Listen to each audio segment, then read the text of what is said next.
তো কুরা রিভারের উপর দিয়ে আমরা এবার কেবল কার দিয়ে উপরে এগিয়ে যাচ্ছি মাদার অফ জর্জিয়ার দিকে। এবং পুরো শহরের ভিউ কিন্তু এখান থেকে ফিল করা যাচ্ছে।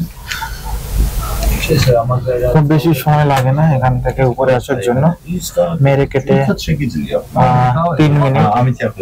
অলরেডি আমরা ম্যাক্সিমাম রাস্তা পার করে ফেলেছি এবং পুরো সিটিটাকে কিন্তু বার্ড আই ভিউতে দেখা যাচ্ছে।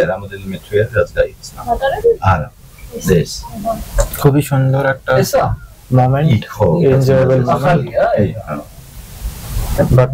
খুব বেশি দীর্ঘস্থায়ী নয়, কেন 2 থেকে 3 মিনিটেই কিন্তু আমরা উপরে চলে এলাম। এবং এবার এখান থেকে কিন্তু পুরো সিটির নাজারা আমরা বুঝতে পারছি। এদিকে বলতে বলতে আমরা চলে এসেছি আমাদের উপরের গন্তব্যস্থলে।